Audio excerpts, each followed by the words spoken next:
बाजार में एक रोड पर मागमा देवी रोज की तरह अपनी छोटी सी टोकरी लेकर मीठे पके हुए अमरूद बेच रही थीं। उनकी दो बेटियां थीं, दोनों ही हीरे की तरह पली बड़ी थीं। बड़ी बेटी नंदनी सिंह देश की सरहद पर फौज में अफसर थीं। छोटी सावित्री सिंह इसी शहर की डिस्ट्रिक्ट मजिस्ट्रेट यानी डीएम थीं। मागमा देवी को अपनी बेटियों पर बहुत नाज था। जब भी कोई पूछता, अम्मा आपकी बेटियां क्या करती हैं, तो उनका सीना गर्व से चौड़ा हो जाता। वह कहती एक देश की रक्षा करती हैं और दूसरी जिले की। लेकिन मागमा देवी आज भी कभी कभी बाजार में अमरूद बेचने बैठ जाती, पर अपनी बेटियों को कभी नहीं बताती। सब कुछ ठीक चल रहा था, तभी एक इंस्पेक्टर जिसका नाम अरुण चौधरी था, अपनी बुलेट मोटरसाइकिल पर वहां आया। उसने बाइक सड़क किनारे रोकी और सीधा मागमा देवी की टोकरी के पास आकर खड़ा हो गया। अरुण ने टोकरी में से एक अमरूद उठाया और बिना कुछ कहे मुंह में डाल लिया। मागमा देवी थोड़ी सकुचाई और बोली, साहब अमरूद मीठे हैं, आप चाहें तो तोल दूं? अरुण चौधरी ने अकड़ते हुए जवाब दिया, हाँ हाँ दे 1 किलो। मागमा देवी ने कांपते हाथों से अमरूद तोलकर पॉलिथीन में दे दिए। अरुण ने पैकेट लिया, फिर से एक अमरूद निकाला और सामने ही काट कर खाने लगा। कुछ देर तक चबाने के बाद उसने मुंह बनाते हुए कहा, ये क्या बेचा है तूने, एकदम बेस्वाद। अमरूद मीठा तो बिल्कुल भी नहीं है। मागमा देवी घबराकर बोली, नहीं साहब, बहुत मीठे हैं, आप चाहें तो दूसरा छक्कर देख लीजिए। लेकिन अरुण चौधरी हंसते हुए बोला, चुप, तेरे अमरूद का एक दाना भी मीठा नहीं। तूने मुझे बेवकूफ बनाया है। और सुन, मैं 1 रुपया भी नहीं दूंगा, समझी? मागमा देवी ने हिम्मत करके हाथ जोड़ते हुए कहा, साहब मेहनत से लाए हैं, कुछ तो पैसे दे दीजिए बस। यही सुनते ही अरुण चौधरी का पारा चढ़ गया। उसने गुस्से में झुककर पूरी टोकरी उठाई और सड़क की दूसरी तरफ जोर से फेंक दी। टोकरी पलट गई और सारे अमरूद सड़क, गाड़ियों और नाली में बिखर गए। मागमा देवी हक्की बक्की रह गईं। उनकी आंखों में आंसू भर आए, होंठ कांपने लगे। उनकी मेहनत और इज्जत दोनों ही सड़क पर कुचली जा रही थी। आसपास भीड़ जमा हो गई थी। लोग तमाशा देख रहे थे, कानाफूसी कर रहे थे, लेकिन किसी की हिम्मत नहीं हुई कि उस वर्दी वाले से कुछ कहे। फिर अरुण चौधरी ने अपनी मूंछों पर ताव दिया, बाइक स्टार्ट की और वहां से ऐसे चला गया जैसे कुछ हुआ ही ना हो। भीड़ में से किसी ने मागमा देवी की मदद नहीं की, लेकिन पास के ही एक घर की छत पर खड़ा एक नौजवान लड़का रोहित ये सब कुछ अपने मोबाइल फोन में रिकॉर्ड कर रहा था। उसका खून खौल रहा था। वह मागमा अम्मा को बचपन से जानता था और उनका बहुत सम्मान करता था। उसने वीडियो रिकॉर्ड करना बंद किया और सोचने लगा कि इस वीडियो का क्या किया जाए। उसे पता था कि मागमा अम्मा की एक बेटी फौज में है। उसने कहीं से उनका नंबर जुगाड़ किया था। उसने तुरंत वह वीडियो नंदनी सिंह के व्हाट्सएप पर भेज दिया और नीचे एक छोटा सा मैसेज लिखा, नंदनी दीदी, देखिए आज बाजार में आपकी मां के साथ क्या हुआ। हजारों किलोमीटर दूर बर्फीली पहाड़ियों के बीच बॉर्डर की एक चौकी पर नंदनी सिंह अपनी राइफल साफ कर रही थी। तभी उसके फोन पर व्हाट्सएप का मैसेज टोन बजा। उसने फोन उठाकर देखा, एक अनजान नंबर से वीडियो आया था। उसने वीडियो प्ले किया। जैसे जैसे वीडियो आगे बढ़ा, नंदनी के चेहरे का रंग बदलता गया। उसकी शांत आंखें गुस्से से लाल हो गईं। जब उसने इंस्पेक्टर अरुण चौधरी को अपनी मां की टोकरी उठाकर फेंकते देखा, तो उसके हाथ कांपने लगे। उसकी मां, जिसने उसे और उसकी बहन को पालने के लिए अपनी पूरी जिंदगी लगा दी, आज सड़क पर बेबस रो रही थी और लोग तमाशा देख रहे थे। उसके अंदर का फौजी जाग उठा। उसका मन किया कि अभी यहां से जाए और उस इंस्पेक्टर की वर्दी नोच ले। उसने अपने दांत भींच लिए, उसकी सांसें तेज हो गई थीं। उसने तुरंत वह वीडियो अपनी छोटी बहन डीएम सावित्री सिंह को फॉरवर्ड किया। वीडियो भेजते ही उसने सावित्री को फोन लगाया। सावित्री उस वक्त अपने ऑफिस में एक जरूरी मीटिंग में थी। उसने अपनी बड़ी बहन का फोन देखा तो मीटिंग रोककर फोन उठाया और पूछा, हाँ दीदी, सब ठीक है, कुछ भी नहीं है, बोली। नंदनी की आवाज में गुस्सा और दर्द साफ झलक रहा था। मैंने तुझे एक वीडियो भेजा है, उसे देख, अभी के अभी देख। सावित्री ने फोन होल्ड पर रखा और व्हाट्सएप खोला। वीडियो देखते ही उसके पैरों के नीचे से जमीन खिसक गई। उसकी मां, उसकी प्यारी मां, सड़क पर बिखरे अमरूद के लिए रो रही थी। एक मामूली इंस्पेक्टर ने उसकी मां की इज्जत को सड़क पर रौंद दिया था। सावित्री की आंखों में भी आंसू आ गए, लेकिन उसने खुद को संभाला। वो एक डीएम थी, उसे भावनाओं में बहने का हक नहीं था। सावित्री ने कांपती आवाज में कहा, दीदी, मैं बर्दाश्त नहीं कर सकती ये सब। ये सुनते ही नंदनी फोन पर गुस्से में बोली, मैं आ रही हूं, छुट्टी लेकर मैं उसको नहीं छोड़ूंगी। सावित्री नरम आवाज में बोली, नहीं दीदी, आपकी जरूरत देश की सरहद पर है। यह मेरा इलाका है, ये लड़ाई मैं लूंगी। मां को इंसाफ मैं दिलाऊंगी, कानून के तरीके से। नंदनी कुछ देर चुप रही। वह अपनी बहन की आवाज में छिपे इरादे को समझ गई थी। बोली, ठीक है, लेकिन उसे ऐसी सजा मिलनी चाहिए कि उसकी रूह कांप जाए। सावित्री ने कहा, आप चिंता मत करो दीदी, अब यह मेरा काम है, और फोन काट दिया। उसने मीटिंग में मौजूद सभी अफसरों से कहा, यह मीटिंग यहीं खत्म होती है, आप सब जा सकते हैं। सावित्री अपनी सरकारी गाड़ी में नहीं, बल्कि एक प्राइवेट गाड़ी में बैठकर अपने पुराने घर की तरफ निकली। रास्ते में उसने अपने डीएम वाले कपड़े बदलकर एक साधारण सा लाल रंग का सलवार सूट पहन लिया। वह अपनी मां के पास एक बेटी बनकर जाना चाहती थी, डीएम बनकर नहीं। जब वह घर पहुंची तो मग्न देवी एक कोने में चुपचाप बैठी थी। उनकी आंखें सूजी हुई थीं। अपनी बेटी को अचानक देखकर वह घबरा गई। सावित्री, तू यहां सब ठीक तो है? सावित्री कुछ नहीं बोली। वह बस अपनी मां के पास गई और उन्हें कसकर गले लगा लिया। मां की गोद में सिर रखकर वह अपने आंसू नहीं रोक पाई। मां, आपने मुझे बताया क्यों नहीं? मागमा देवी ने सिसकते हुए कहा। क्या बताती बेटी, मैं नहीं चाहती थी कि तुम लोगों को कोई परेशानी हो, और वह पुलिस वाला है। छोड़ उसकी बात। आज तू इतने दिनों बाद आई है, आज मैं बहुत खुश हूं। सावित्री ने अपनी मां के आंसू पोंछे और उनका हाथ अपने हाथ में ले लिया और बोला, अब आप गरीब और अकेली नहीं है मां। आपकी बेटी इस जिले की मालिक है। मैं वादा करती हूं, जिसने भी आपके साथ ऐसे दुर्व्यवहार किया है, उसे उसकी कीमत चुकानी पड़ेगी। आपकी खोई हुई इज्जत में वापस लाऊंगी। मंदमा देवी ने अपनी बेटी की आंखों में एक अलग ही आत्मविश्वास देखा। वह बस चुपचाप उसे देखती रही। उस रात सावित्री ने एक पूरा प्लान बनाया।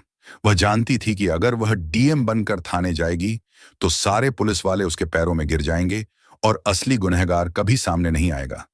उसे उन्हें रंगे हाथों पकड़ना था। अगली सुबह उसने पीला सलवार सूट पहना और अपने सबसे भरोसेमंद अफसर एसडीएम विकास को फोन किया। विकास, मैं तुम्हें एक काम दे रही हूं और यह बात हम दोनों के बीच ही रहनी चाहिए। उसने कहा, जी मैडम, हुक्म कीजिए। बोली, मैं अभी सिविल ड्रेस में शहर के कोतवाली थाने में एक पर लिखवाने जा रही हूं, अपनी पहचान छिपाकर।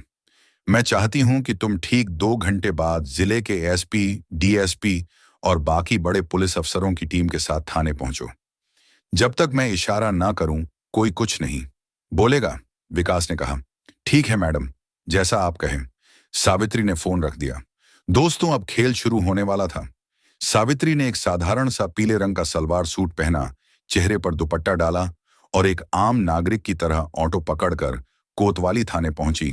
थाने का माहौल वैसा ही था जैसा उसने सोचा था। एक हवलदार ऊँघ रहा था और इंस्पेक्टर अरुण चौधरी और एसएचओ संदीप राणा चाय पीते हुए हंसी मजाक कर रहे थे। सावित्री डरते डरते उनकी टेबल के पास गई। जी, मुझे एक शिकायत दर्ज करवानी है। एसएचओ संदीप राणा ने उसे ऊपर से नीचे तक देखा। क्या हुआ, किसने परेशान किया जी? कल बाजार में इंस्पेक्टर साहब ने।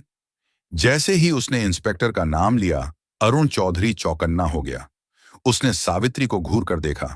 क्या इंस्पेक्टर साहब ने? नाम क्या है तेरा और किस इंस्पेक्टर की बात कर रही है? जी, आप ही थे। आपने कल बाजार में एक बुजुर्ग महिला के अमरूद की टोकरी सड़क पर फेंकी थी। मैं उनकी बेटी हूं। सावित्री ने अपनी आवाज में थोड़ी घबराहट लाने की कोशिश की। यह सुनते ही अरुण और संदीप जोर जोर से हंसने लगे। ओहो, तो तू उस बुढ़िया की बेटी है? अरुण ने मजाक उड़ाते हुए कहा। तो क्या हुआ, सड़क पर गंदगी फैलाएगी तो लाठी पड़ेगी ना। चल भाग, यहां से कोई एफआईआर नहीं लिखी जाएगी। सावित्री ने थोड़ा साहस दिखाते हुए कहा, लेकिन यह गैर कानूनी है। आपने वर्दी का गलत इस्तेमाल किया है। एसएचओ संदीप गरजातू, हमें कानून सिखाएगी, ज्यादा जुबान चलाई तो तुझे ही अंदर कर दूंगा।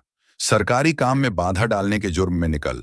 यहां से सावित्री वहीं खड़ी रही और बोली, मैं फर लिखवाए बिना नहीं जाऊंगी। बहस बढ़ रही थी कि तभी एक हवादार भागता हुआ अंदर आया। उसकी सांसें फूली हुई थीं। सर गंगा प्रसाद यादव जी थाने में आ रहे हैं। गंगा प्रसाद यादव का नाम सुनते ही अरुण और संदीप दोनों के चेहरे का रंग बदल गया। गंगा प्रसाद शहर का एक बहुत बड़ा और दबंग नेता था, जिसके इशारे पर पुलिस वाले नाचते थे। दोनों इंस्पेक्टर अपनी कुर्सी से ऐसे उछले जैसे करंट लग गया हो।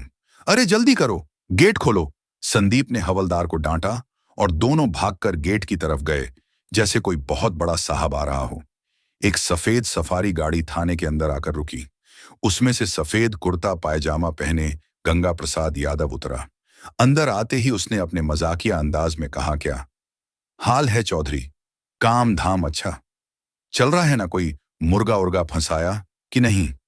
आज अरुण और संदीप हाथ जोड़कर मुस्कुराने लगे। अरे साहब, आपकी कृपा है, आइए बैठिए। लेकिन तभी गंगा प्रसाद की नजर कोने में खड़ी सावित्री स्त्री पर पड़ी। सावित्री को देखते ही उसके चेहरे की हंसी गायब हो गई। उसके माथे पर पसीना आ गया और उसके होश उड़ गए। वह जिस लड़की को एक आम लड़की समझ रहा था, उसे पहचानते ही उसकी सिट्टी पिट्टी गुम हो गई। वह तेजी से आगे बढ़ा और सावित्री के सामने जाकर हाथ जोड़कर खड़ा हो गया। उसका सिर झुका हुआ था। नमस्ते मैडम, आप यहाँ इस वक्त मुझे फोन कर लिया होता, मैं हाजिर हो जाता। उसकी आवाज में हकलाहट साफ थी। इंस्पेक्टर अरुण और एसएचओ संदीप हैरान रह गए। उनकी आंखें फटी की फटी रह गईं। यह हो क्या रहा है? यह तो उस बुढ़िया की बेटी है गंगा प्रसाद जी। इसके सामने हाथ क्यों जोड़े खड़े हैं? जिस गंगा प्रसाद यादव के सामने पूरा झेला झुकता है, वह इस साधारण सी दिखने वाली लड़की के सामने हाथ जोड़े क्यों खड़ा है? ये लड़की है कौन? अरुण ने धीरे से संदीप से पूछा। यह क्या हो रहा है? संदीप ने भी घबराहट में सिर हिला दिया। इससे पहले कि वे कुछ समझ पाते, थाने के बाहर गाड़ियों के रुकने की आवाज आई। एक के बाद एक लाल बत्ती वाली गाड़ियां थाने के सामने आकर रुकी। गाड़ियों से डीएसपी, एसडीएम और जिले के कई बड़े आईएएस एंड आईपीएस अफसर उतरे और तेजी से थाने के अंदर आए।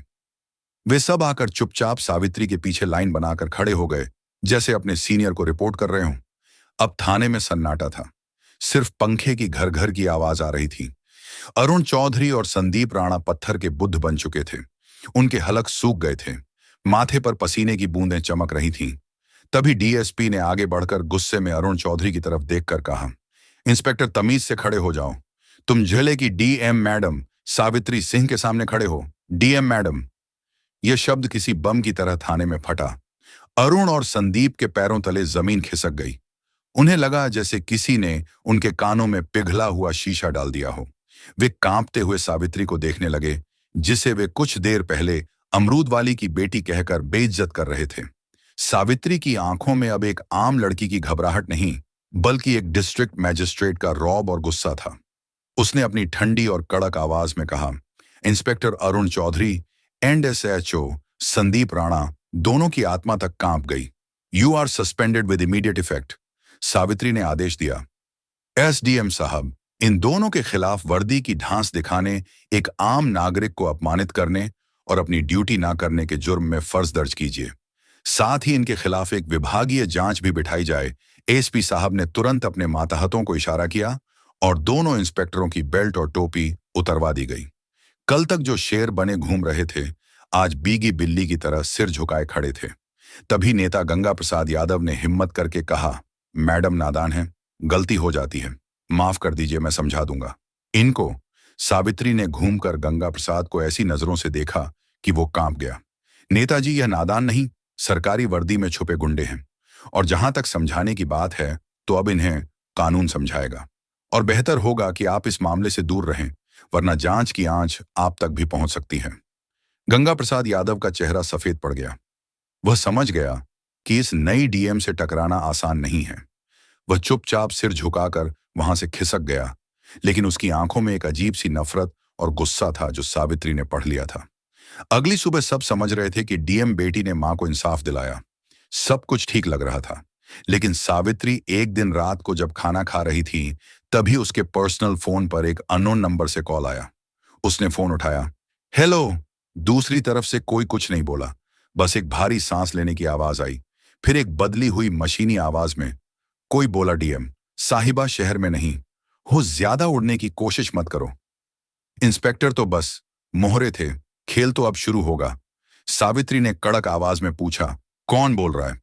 वही जिसकी दुम पर तुमने पैर रख दिया है, कहकर उस आदमी ने फोन काट दिया।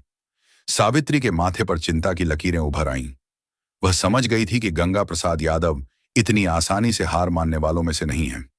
यह लड़ाई अभी खत्म नहीं हुई थी, बल्कि अब और भी ज्यादा खतरनाक होने वाली थी।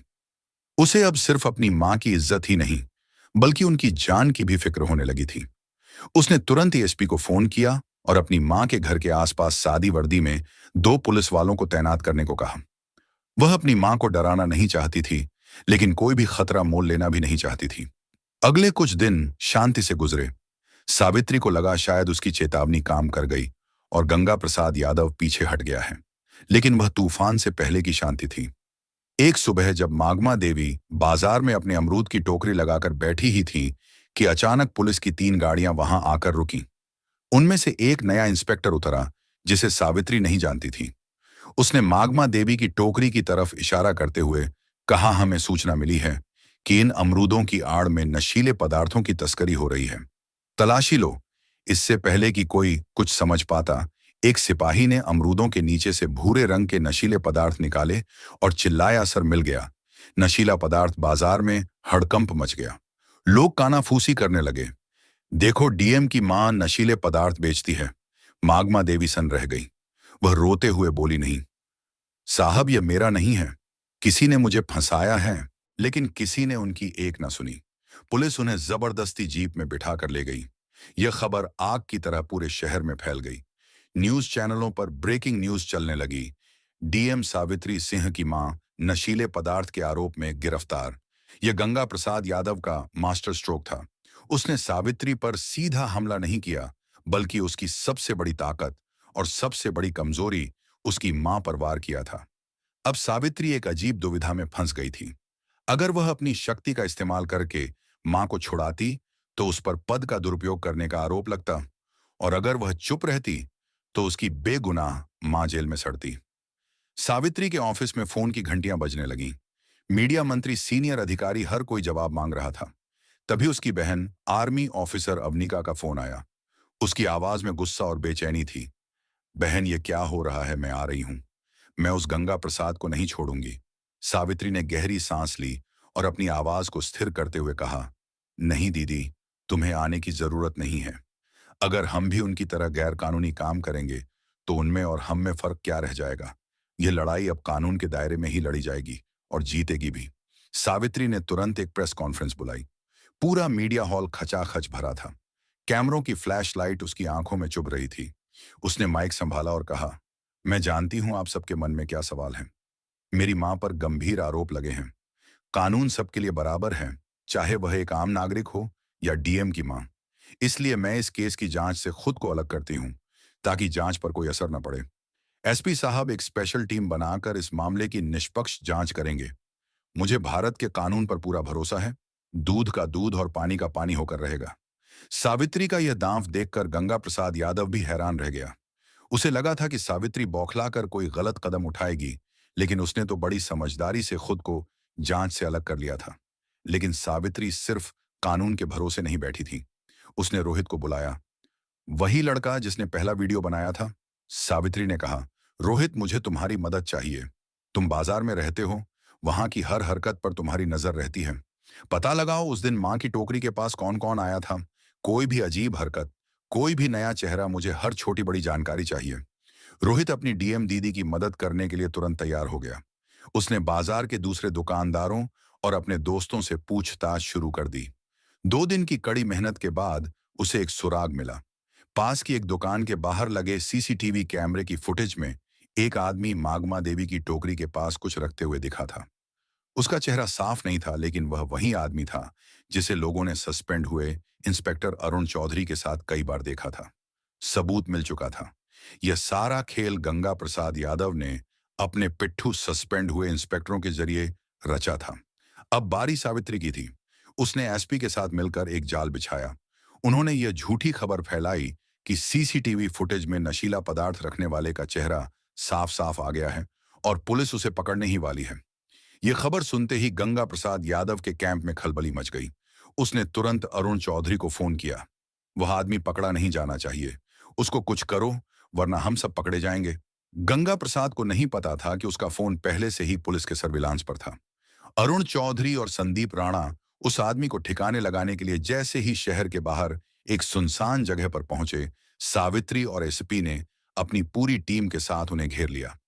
रंगे हाथों पकड़े जाने पर दोनों ने गंगा प्रसाद यादव के खिलाफ अपना मुंह खोल दिया। अगली सुबह जब गंगा प्रसाद यादव अपने घर पर बैठकर चाय पी रहा था और अपनी जीत का जश्न मनाने की सोच रहा था, तभी दरवाजे पर जोरदार दस्तक हुई। उसने दरवाजा खोला तो सामने डीएम सावित्री सिंह एसपी और भारी पुलिस फोर्स को देखकर उसके होश उड़ गए। वह हकलाते हुए बोला, ये क्या हो रहा है मैडम? सावित्री ने अपनी आंखों में इस्पात जैसी कठोरता ली कहा, खेल खत्म हो गया नेताजी। आपके मोहरे पकड़े जा चुके हैं और उन्होंने आपके सारे राज उगल दिए हैं। आपके पास कोई सबूत नहीं है। गंगा प्रसाद चिल्लाया, आप मुझे हाथ नहीं लगा सकती। एएसपी ने आगे बढ़कर उसके हाथ में अरेस्ट वारंट थमाते हुए कहा, सबलियों, here's the proofread version of your sentences. हमारे पास आपकी फोन रिकॉर्डिंग है जिसमें आप एक गवाह के खिलाफ अभिशब्द बोल रहे थे। अब आप हमारे साथ थाने चलेंगे। गंगा प्रसाद यादव का राजनीतिक साम्राज्य एक ही पल में ढह गया। उसे हथकद्दियां पहनाकर पुलिस जीप में ले जाया गया। उसी शाम मागमा देवी को बाइज्जत बरी कर दिया गया। जब वह जेल से बाहर आई तो सावित्री उन्हें लेने आई थी। माँ बेटी एक दूसरे के गले लगकर रो पड़ी और बोली, अब आपको अमरूद बेचने की जरूरत नहीं है। अगली सुबह मागमा देवी को अपनी गाड़ी में बैठाकर अपनी पोस्टिंग पर लेकर चली गई और दोनों साथ में हंसी खुशी रहने लगे। जब उसकी बड़ी बहन की आर्मी से छुट्टी मिलती तो वह भी आ जाती। तीनों साथ में हंसी खुशी रहते। तो दोस्तों, यह कहानी केवल मनोरंजन और शिक्षा के उद्देश्य से बनाई गई है। इसमें दिखाए गए सभी पात्र, घटनाएं और संवाद काल्पनिक हैं। किसी भी वास्तविक व्यक्ति, संस्था या घटना से इनका कोई संबंध नहीं है। कृपया इसे केवल कहानी के रूप में देखें और इसका आनंद लें। हम किसी की भावनाओं को ठेस पहुंचाना नहीं चाहते। अगर आपको यह कहानी पसंद आई हो तो इसे लाइक करें और ज्यादा से ज्यादा लोगों तक शेयर करें। कमेंट करके बताएं कि आपको सावित्री का कौन सा कदम सबसे अच्छा लगा और हमारे चैनल को सब्सक्राइब करना न भूलें, क्योंकि हम आपके लिए ऐसे ही प्रेरणादायक कहानियां लाते रहेंगे। धन्यवाद।